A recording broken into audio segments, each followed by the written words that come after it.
Today we're going to talk about ocean currents.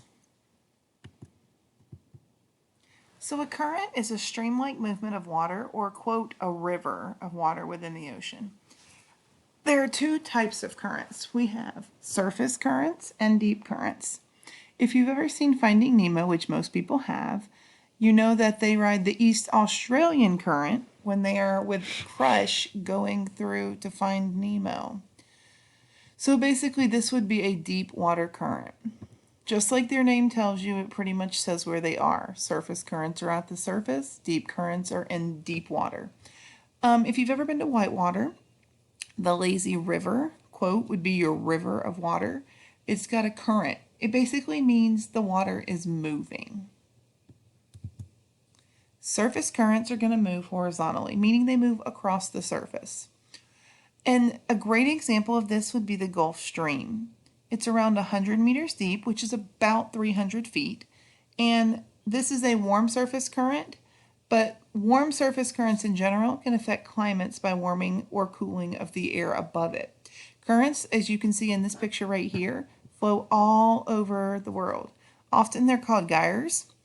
And so you can see that there's warm and cool water too. Anywhere there's a red arrow, it's warm. Anywhere there is a blue arrow, it's cold. And if you look a little more closely, you'll probably note that the warm arrows, the red ones, are flowing from the warmth of the equator, from the middle of the earth. The cold blue arrows are forming and flowing from the poles. So surface currents have three factors that help control them. The first factor is the Coriolis effect. So the Coriolis effect is basically the deflection of moving objects from a straight path due to Earth's rotation. Basically, if I were to draw a line going in an angle straight across the entire world, it's not going to be a straight line when I spin my globe. And the reason is we know that the Earth is moving. If you've ever heard of the Great Circle route when you fly, essentially it's the idea that you draw a straight line on a map, but when you fly, you're going to make a circle. The reason is, and when I say a circle, I don't mean a full circle. I mean like an arc. You're going to basically go in a circular pattern because of that circular rotation. The second thing that controls surface currents are the global winds. The winds, based on the fact that currents on the surface blow due to the winds. So depending on where the winds are blowing and where you are in the world, that's going to help push those global winds. And the third thing is continental deflection. Deflection just basically means deflect, change direction, move away from. So in this case, the continent is acting as a deflector because when the water hits the continent here, it's going to have to change direction. So instead of going into the continent, it flows around the continent. So these are the major world surface currents. All the red ones are warm and all of the blue ones are cold. The big ones that we focus on are going to be the Gulf Stream that originates from the warm tropical waters and flows all the way up into the North Atlantic Drift.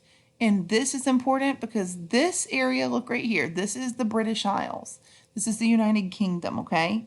It's the same latitude as parts of Canada. The difference is parts of Canada are incredibly cold and the British Isles are not. And the reason is this warm water that's bringing all this warm moisture into this environment. The other one we talk about very commonly is the California current, which is cold. And that's what causes all of the Pacific on the western coast of our United States to have much cooler waters, even in the peak of summer. Those waters often have people surfing in them because they're a little bit rougher.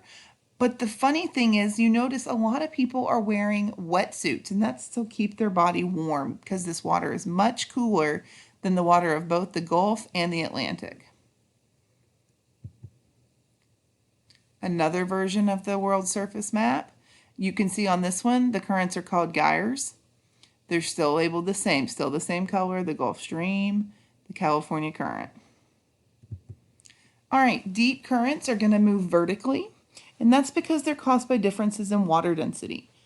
Temperature, which as everything has before, warm rises, cool sinks, okay?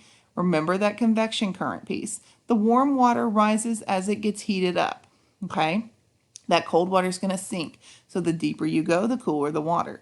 Salinity also plays a factor because salty water sinks and less salty water rises, which makes sense because when it does get evaporated, remember the salt remains behind.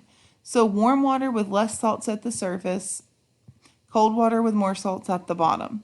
In this picture right here from the polar regions, it kind of tells you, A, the surface currents carry the warmer, less dense water from other regions to the poles.